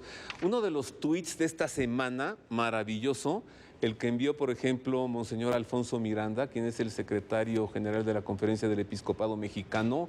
Escuchen nomás qué tweet. Hacemos un llamado al presidente, a los gobernadores y legisladores a no ser insensibles ni indiferentes a lo que está pasando en el país. ¡Sópale! ¿Qué tal, Ya cuando los obispos hablan así es porque huele a calcetín. Bueno, continuemos con más de este. En pantalla allí la cuenta de Twitter de este programa, El Pulso de la Fe, y también la cuenta de Twitter de un servidor para platicar durante el programa y durante la semana y compartir información. Avanzamos, revisemos los viajes del Papa Francisco en 2 etapas, pues fueron muchos. Vamos con la primera etapa, los viajes del Papa Francisco. El primer viaje del Papa Francisco comenzó con un encuentro histórico anunciado solo una semana antes. El 12 de febrero, en el aeropuerto de La Habana, capital de Cuba, el obispo de Roma se reunió con el patriarca de Moscú y de toda Rusia, Kirill, guía de 200 millones de fieles ortodoxos en todo el mundo, por primera vez después del cisma del año 1054. La conversación privada duró 2 horas. Una conversación entre hermanos, la llamó después el Papa Francisco. Hemos hablado de nuestras iglesias y estamos convencidos de que la unidad se hace caminando juntos. Después el Papa y el Patriarca firmaron una declaración común en la que se comprometieron al diálogo y al testimonio de Cristo en una sociedad extraviada y marcada por las guerras y el terrorismo. Desde Cuba, el Papa Francisco se dirigió a México, etapa principal de su 12º viaje apostólico, y después de un entusiasta recibimiento por las calles de la Ciudad de México, el 13 de febrero, por primera vez en la historia, fue recibido en el Palacio Nacional por el presidente Peña Nieto de México. Pidió a las autoridades y a los diplomáticos que se aseguren de que nadie se sienta víctima de la cultura del descarte, porque cada vez que elegimos el camino del privilegio o de los beneficios para unos pocos, tarde o temprano la vida social se transforma en un terreno fértil para la corrupción y el narcotráfico. Después el Papa llegó al santuario de la Virgen de Guadalupe y depositó a los pies de la imagen milagrosa entregada al indio Juan Diego el dolor de los que han visto a sus hijos ser arrastrados por la criminalidad y el de los marginados. El lunes 15 de febrero, en San Cristóbal de las Casas, en Chiapas, el Papa partió el pan para las comunidades indígenas, pidiéndoles perdón porque muchas veces han sido incomprendidos y excluidos por la sociedad. Algunos, denunció, han considerado inferiores sus valores, su cultura y sus tradiciones. Otros les han despojado de sus tierras o han realizado obras que las contaminaban. El último día en México, el 17 de febrero, el Papa lo dedicó a la ciudad Juárez, una de las ciudades más violentas del mundo. En la cárcel explicó que la reinserción empieza afuera, en las calles de la ciudad, creando un sistema que podemos llamar de salud social. Le recordó al mundo del trabajo que la mejor inversión es crear oportunidades y que Dios pedirá cuentas a los esclavistas de nuestros días. Por último, en la misa celebrada a pocos pasos de la frontera con los Estados Unidos, se hizo voz de los miles de personas que intentan atravesarla para una vida mejor, pero después acaban secuestrados, sujetos a extorsión, objeto de comercio del tráfico humano. El Papa tomó el avión el sábado 16 de abril para un viaje de unas horas a la isla griega de Lesbos, anunciado solo 10 días antes. Aquí, junto al patriarca de Constantinopla, Bartolomé I, y acompañado por el arzobispo ortodoxo de Atenas, Hieronymus, visitó el campo de refugiados de Moria, que alberga más de 4.000 inmigrantes que esperan poder entrar en Europa. Le recibieron 150 niños y jóvenes que le enseñaron sus dibujos y le contaron sus historias de dolor, humillación y esperanza. Después de haber comido con algunos refugiados en un contenedor, el Papa se dirigió al puerto donde le esperaba la ciudadanía y la comunidad católica, a quienes les dio las gracias por el recibimiento de los refugiados, corazón de la humanidad que sabe construir puentes.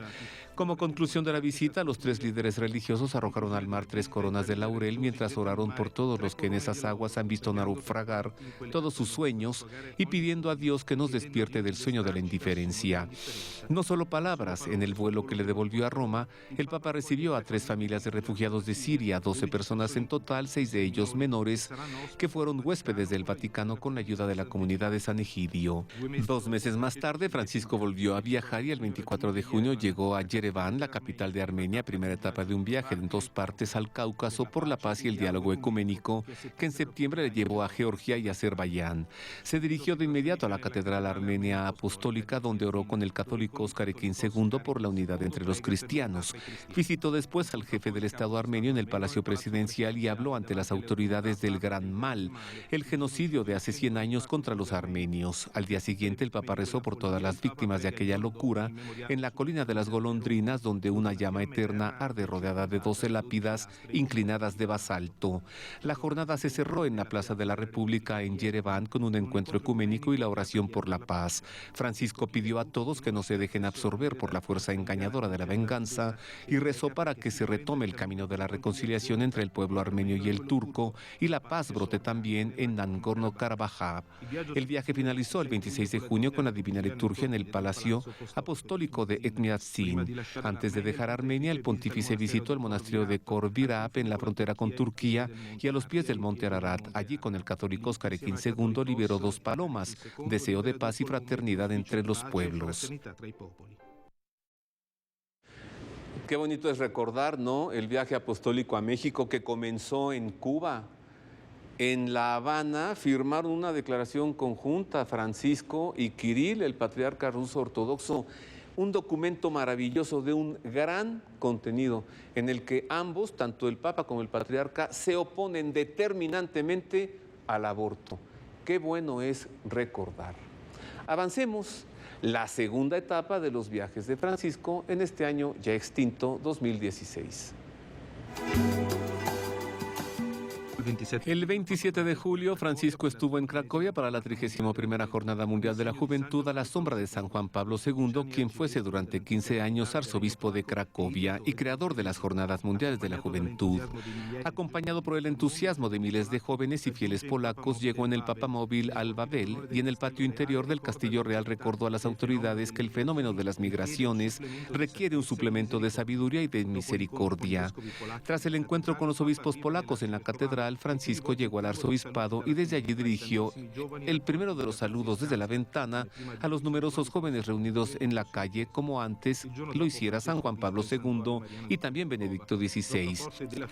Al día siguiente, Francisco visitó el santuario mariano de Czestochowa, piedra angular de la fe y del espíritu nacional de los polacos. Tras cruzar los muros del monasterio de Jasna Góra, rezó en la capilla de la Virgen Negra y le ofrendó una rosa de oro. En la misa explicó a los 55,000 fieles reunidos en la explanada que Dios nos salva haciéndose pequeño, cercano y concreto, y nace de una madre que es icono de pequeñez. Por la tarde en Cracovia llegó a la primera cita con los jóvenes en la explanada de Blonia a bordo de un tranvía ecológico junto a 15 jóvenes discapacitados. A los jóvenes de 187 países les preguntó: ¿quieren una vida plena? Pídanle al Señor que los lance a la aventura de la misericordia. Sueñen alto, escuchen también a los que vienen de otras culturas. El viernes 29 fue para Francisco y los jóvenes el Día de la Cruz. Por la mañana visitó en silencio los campos de exterminio de Auschwitz y Birkenau, los más grandes de la historia, en el que 75 años muriera el franciscano San Maximiliano María Kolbe. Señor, ten piedad de tu pueblo, perdón por tanta crueldad, rezó el Papa. Después se dirigió a Birkenau, donde hay hornos crematorios y cámaras de gas, y oró delante de 23 lápidas conmemorativas del monumento de las víctimas de las naciones. El sábado fue el Día de la Misericordia y Francisco lo empezó visitando el corazón de la devoción a la Divina Misericordia, el santuario de Lagievniki, al sur de Cracovia. Se recogió en oración ante la tumba de Santa Faustina Kowalska, la frágil mística apóstol de la misericordia, sobre la que se levantaba la primera imagen de Jesús misericordioso. Después saludó desde la terraza del santuario los jóvenes reunidos en el Prado de las Confesiones. Entró en el templo por la puerta de la Divina Misericordia y allí confesó a 8 jóvenes. Por la noche, más de 1 millón de jóvenes lo recibieron en el Campus Misericordia, en las afueras de Cracovia, para la vigilia de oración. Francisco atravesó la Puerta Santa dando la mano a 6 jóvenes y después de los testimonios pidió que oren en silencio tomados de la mano por los chicos de su edad que viven en países sacudidos por la guerra. Hoy no nos hacen falta jóvenes sofá, encerrados en casa sin preocupaciones, les dijo el Papa, sino jóvenes con las botas puestas, protagonistas de la historia, capaces de dejar una huella con su vida. La mañana siguiente fueron más de 1,5 millones los jóvenes de todo el mundo y los fieles polacos que participaron en la misa de clausura de la jornada en la gran explanada de Wieliczka. El Papa comparó los obstáculos que encontró Zaqueo para encontrar a Jesús con los de los jóvenes que quieren ser testigos de la misericordia de Dios. Pero para Dios ustedes son importantes por lo que son. Podrán llamarlos soñadores, les dijo, porque creen en una nueva humanidad que no acepta el odio entre los pueblos, no ve las fronteras de los países como barreras y custodia sus tradiciones sin egoísmos. No se desanimen, sigan predicando la esperanza. Pocos días después, el 4 de agosto, el Papa Francisco visitó por segunda vez la ciudad del Poverello con motivo del 8º centenario del perdón de Asís, la indulgencia plenaria que concedió el Papa Honorio III a San Francisco para todos los visitantes de la Porciúncula. Después de la oración en silencio, el Papa recalcó en pleno Año Santo de la Misericordia que hoy el mundo necesita perdón. Demasiadas personas viven encerradas en el rencor e incuban odio porque son incapaces de perdón. Después invitó a los frailes y a los obispos presentes a acompañarlo en los confesionarios y durante una hora confesó a 19 personas. El Papa volvió a Asís el 20 de septiembre para participar en la Jornada Mundial de Oración por la Paz organizada a los 30 años del primer histórico encuentro de las religiones promovido por San Juan Pablo II. Los representantes de las religiones se recogieron para orar por la paz en distintos lugares de la ciudad. Cuando llegó a la Plaza de San Francisco para la ceremonia conclusiva, el Papa recordó que las religiones deben superar juntas las cerrazones para hacer frente a la gran enfermedad de nuestro tiempo, la indiferencia, un virus que nos hace insensibles y genera el paganismo de la indiferencia. Por último, se leyó el llamamiento por la paz. En el texto firmado por los líderes, después de haber encendido los candelabros, se recuerda que la guerra en nombre de la religión se convierte en una guerra contra la religión misma y que nada es imposible si nos dirigimos a Dios en oración. El 30 de septiembre, el Papa estuvo en Tbilisi, capital de Georgia, para repetir que para llegar a la paz todos deberían realizar con paciencia todos los intentos para evitar que las diferencias desemboquen en violencias destinadas a causar ruinas enormes. En un país en el que la Iglesia Apostólica Autocéfala Ortodoxa Georgiana reúne a la mayoría de los fieles, el Papa fue recibido en el Palacio del Patriarcado con gran cordialidad por el católico Ilia II. Después, al recibir a los fieles de la pequeña comunidad asirio-caldea, pidió al Señor hacer gustar la alegría de tu resurrección a los pueblos extenuados por las bombas y levantar de la devastación a Irak y Siria. Al día siguiente, por la noche, en la sugerente Catedral Patriarcal de Mezqueta, el Papa volvió a encontrarse con el católico Ilia II y pidió a todos los cristianos que avancen con paciencia por el camino de la unidad. El 2 de octubre, el pontífice llegó a Azerbaiyán, donde celebró la misa en la iglesia de la Inmaculada de Bakú para la pequeña comunidad de católicos del país. Después se reunió con el presidente Aliyev y oró ante el monumento a los caídos por la independencia. Finalmente, en la mezquita, Francisco se reunió con el jeque de los musulmanes del Cáucaso y deseó que en la noche de los conflictos las religiones sean el alba de la paz, semillas de renacimiento entre devastaciones de muerte, ecos de diálogo que resuenan incansablemente. El 4 de octubre celebró la fiesta de San Francisco visitando por sorpresa a las víctimas del terremoto del Lacio, Marcas y Umbría. En Amatrice abrazó a los alumnos y profesores de una escuela instalada en un contenedor. Oró en la zona roja ante las casas destruidas y saludó a los bomberos y se dirigió a otras poblaciones destruidas por el sismo del 24 de agosto, desde Acumoli a Pescara del Tronto y hasta Arcuata, donde visitó la escuela provisional y el campamento de tiendas. El 31 de octubre, Francisco partió hacia su última peregrinación, la 17ª de su pontificado, y aterrizó en Malmo, en Suecia, para la conmemoración común luteranos católicos del 5º centenario de la Reforma de Lutero. La procesión de entrada estuvo presidida por la cruz multicolor, símbolo del evento, y la cerraron el Papa, el presidente de la Federación Luterana Mundial, Munib Yunani, y el secretario Martin Jung. No podemos resignarnos a la división y a la disciplina que la separación ha producido entre nosotros, dijo Francisco. Tenemos la posibilidad de purificar nuestro pasado y reconocer el error de una separación, fuente inmensa de sufrimientos e incomprensiones. Al final de la oración con el obispo Yunan, el Papa firmó una declaración conjunta que marca como objetivo de los esfuerzos ecuménicos el llegar a compartir la mesa eucarística. Francisco y el obispo luterano, junto al cardenal Koch y al pastor Jung, regresaron a Malmo a bordo de un coche abierto eléctrico. Saludaron a los 10.000 suecos reunidos con motivo del acto ecuménico. El Papa dio las gracias a todos los gobiernos que ayudan a los refugiados, a los que piden asilo. Para nosotros los cristianos, explicó, es una prioridad ir al encuentro de los descartados y marginados de nuestro mundo. Hoy se nos pide que seamos protagonistas de la revolución de la ternura.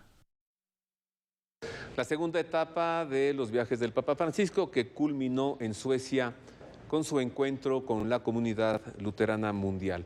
Hacemos una pausa, es breve, y regresamos aquí para hablar de la Universidad Pontificia de México, cómo ha abierto sus puertas a los laicos y ha implementado cursos que están por iniciar.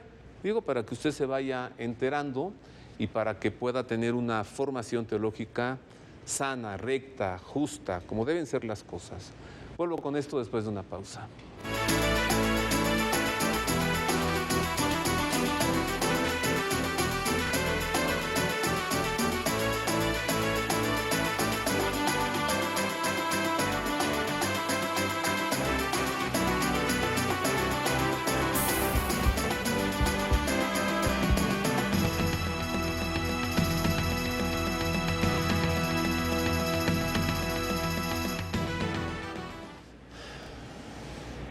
Y ya estamos de regreso, queridos amigos, en este programa en el que hemos presentado el recuento del año 2016. Ahora, comenzando el año, veo prudente que usted conozca que la Universidad Pontificia de México abre sus puertas también para los laicos, no solo sacerdotes, seminaristas, religiosas, sino, como le dije al principio del programa, para toda aquella persona que quiera profundizar en su fe, que quiera conocer y vivir su espiritualidad y que quiera acercarse a las Sagradas Escrituras, al derecho canónico, al Evangelio, de manera formal.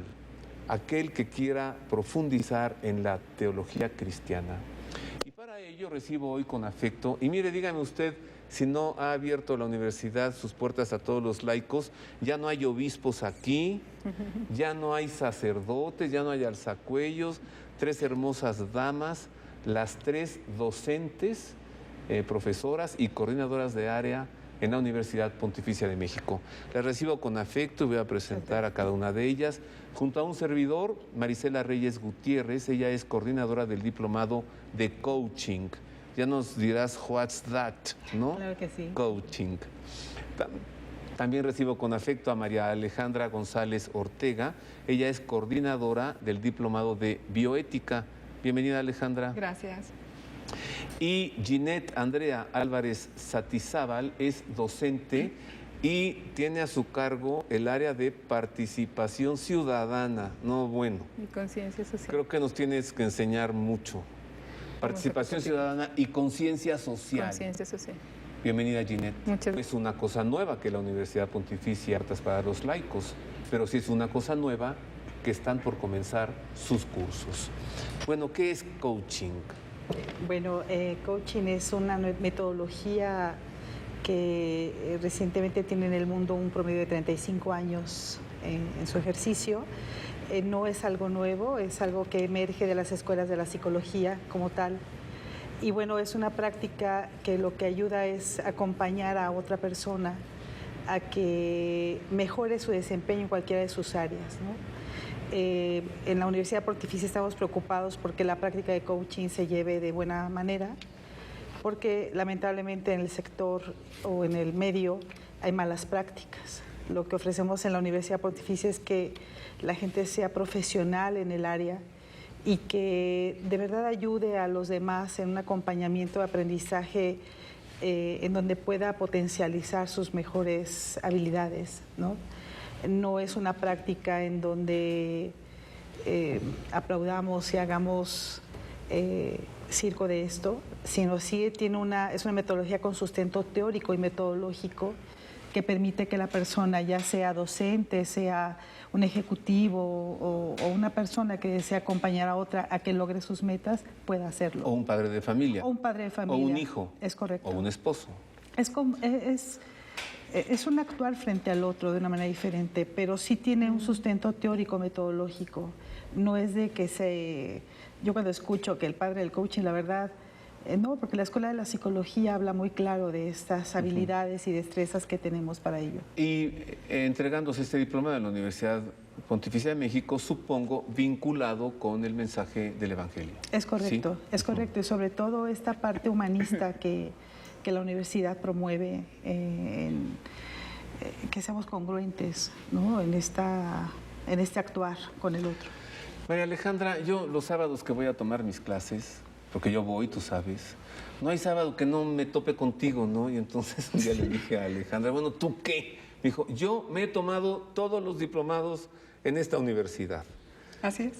¿Hace cuántos años llevas tú allí yendo a la Universidad Pontificia de México? Bueno, pues ya este es el 6º año. 6º año. ¿Y qué has estudiado allí? Bueno, pues Antiguo Testamento, Nuevo Testamento, teología, espiritualidad, mística, acompañamiento humano y espiritual, y ahora estoy haciendo la especialidad en teología bíblica. Ajá, a ver, derecho canónico no. En derecho canónico, ¿no? No. Griego. No. Latín. Me falta. Latín, hebreo. Ya con el español te basta, ya con ¿no? Eso. Oye, música sacra, liturgia. Sí. Liturgia. Qué maravilloso es conocer la liturgia, ¿o no? Así es muy necesario, nos abre los ojos para saber qué estoy haciendo y cómo debo de entender cada uno de los actos litúrgicos. ¿Y te has dado cuenta cómo vives ya el año diferente? Porque en vez de decir, ya viene el 1 de mayo, dices, ya se aproxima la Cuaresma. Así es, así ya es. viene Pentecostés, ¿no? Sí, así es. Bueno, y tú estás coordinando el diplomado en bioética. Así es. ¿Qué es bioética? Bioética es la parte de la ciencia que me sirve como un instrumento, herramienta, para ir acompañando a la persona humana desde que nace hasta su muerte. ¿Qué quiere decir esto? Que la bioética me va haciendo reflexionar a cada uno de los profesionales que tienen que ver la gestación, el embarazo, su atención, la adolescencia, la sexualidad, la reproducción, sus internamientos, las mejoras en la alimentación, hasta llegar a la muerte. ¿Qué pasa aquí? Que todos nosotros estamos acompañados por diferentes profesionales.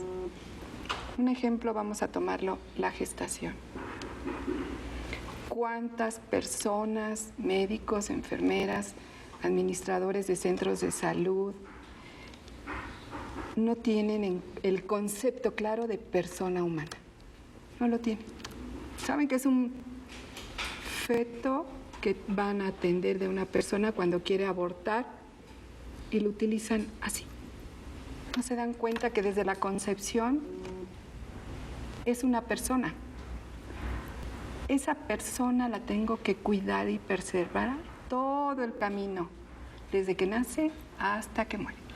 Y que esa persona está muriendo, y que esa persona está agonizante, o que esa persona está en una fase terminal de su vida que se puede prolongar por meses. ¿Y qué vamos a hacer con ella como sociedad, como familia, como institución médica, como Estado, como gobierno? Así es. Y aquí entra, ¿quién está detrás de todos ellos? Para hacer una legalización de lo ilegítimo. Las leyes que han sido distorsionadas por una libertad no real, una libertad no verdadera. Sí, pues espérate al 5 de febrero y vas a ver, cuando se presente la Constitución de la CDMX, ¿no? Vas a ver. Vas a ver lo que va a suceder con lo que acabas de decir. Ginette. Buenas tardes. ¿Conciencia ciudadana? Conciencia social y participación ciudadana. ¿Qué tiene que ver con una universidad pontificia? Pues tiene que ver todo y es el testimonio de la fe en lo social. Hace un momento justamente comentaba de vivir nuestra espiritualidad, conocer más los elementos de nuestra fe cristiana. Y hay uno de esos elementos fundamentales que es lo social, es la preocupación por el otro, por el pobre, el necesitado, mi hermano, el poder hermanarme, construir una comunidad cristiana y dar ese testimonio de fe. ¿Cómo se llama este curso o diplomado en el que tú participas? ¿Conciencia social? Y participación ciudadana. ¿Y qué es lo que se enseña allí? Bueno, lo que vamos a revisar en el ámbito de la conciencia social son todos estos elementos que nos da nuestra fe cristiana, ¿sí? Para tomar la conciencia sobre lo que ocurre en el momento social, ¿ya? Y también desde una perspectiva de análisis de la realidad, es decir, qué estamos viviendo como país, qué estamos viviendo como sociedad, qué cosas que yo no comprendo de lo cotidiano tienen que ver con un sistema mundo en lo político y en lo económico, en lo que sí estoy inserto e inserta, ¿no? Y la participación ciudadana es hacia donde queremos perfilar, digamos, esta formación desde el ámbito de la universidad pontificia, ¿no? Y es decir, ¿qué está pasando con nuestra ética cristiana en el ámbito social? Si ustedes recuerdan muy bien, pues el Indosoc realizó una encuesta sobre creencia y práctica religiosa, que tuve la suerte de participar en ella como analista de los resultados, y nos mostraba la baja participación en acción social, ¿no? De los católicos, tanto en muestras nacionales como en muestras locales, incluso esas regiones, por ejemplo, del occidente, que definen tanto el perfil del catolicismo mexicano. Ahí también vemos una ausencia enorme de la acción social. Entonces, tenemos que revisar como ciudadanos y como creyentes, qué elementos de esa acción social y de esa participación social no estamos tomando en cuenta hoy día. Simplemente en el ámbito del prejuicio quizás nos quedamos, ¿no? Decir, no quiero entrarle, todo es muy confuso. Entonces, pues vamos a tratar de construir una nueva idea de este mundo, ¿no?, social al que podemos pertenecer y tener mejores elementos para cuestionarlo. En televisión nos decía hace poco el padre Vicente Peñalosa que iba en su coche, vio como un perro estaba empujando a su amigo perro porque un coche lo había atropellado, para sacarlo del arroyo para que no lo atropellaran más. Y que cuando llegó el padre en su coche, el perro se le puso enfrente como diciendo, por mí no pasas, ¿eh? Y orilló a su amigo perro. Y el padre se conmovió, le salieron las lágrimas en la tele, ¿eh? Y dijo, ¿por qué encontramos esto en un animal y no lo encontramos en algunos seres humanos, no? Es la conciencia social y la participación ciudadana. Sí. Esto que acaba de escuchar usted, junto con un servidor, me da como para hacer un programa con cada una de ustedes sobre este tema, sobre todo contigo, Ginette, porque en estos 7 días que han pasado del año, nos necesitas explicar qué está pasando con la participación ciudadana en México y con la conciencia social. Explícanos, por favor. Tú explícanos qué sucede con la nueva Constitución que vamos a conocer en unas semanas más. Y tú explícanos, por favor, cómo ser mejores personas. El tiempo se nos fue rapidísimo. Les agradezco que hayan estado con nosotros. Muchas gracias. Y a usted que nos ve, pues le invito a que se acerque a la Universidad Pontificia de México, muy fácil a través de su sitio en internet, que es pontificia.edu.mx. Y ahí va a encontrar toda la información de los cursos y los diplomados. Vámonos, el próximo sábado empieza mi curso de arte sacro. Gracias, Ginette. Muchas gracias. Ginette Andrea Álvarez, gracias. María Alejandra González. Muchas gracias, Marisela Reyes Gutiérrez. Gracias. Muchas gracias. Además, un orgullo para México y los mexicanos saber que el rector de la Universidad Pontificia de México es el único mexicano que forma parte de la Comisión Teológica Internacional, es asesor del Papa en materia teológica. Sí. ¿Ya? ¿Nos vamos? Hombre, estamos empezando el año y uno quiere aquí sí hacer más tiempo de programa. Bueno, y les sugiero que se quede en la programación de Proyecto 40. Les recuerdo que hoy a las 10 de la noche mi compañero Carlos Alasraqui le espera en su entrevista. Bueno, es todo, vámonos. Un abrazo grande para todo el público que nos ve en todo el país a través del canal 1.2 de alta definición, Proyecto 40 en transmisión nacional. Muchas gracias a nombre de mis compañeros. Bien, ¿no? Vienen este año todos bien felices. Feliz año nuevo, Dios le guarde, gracias.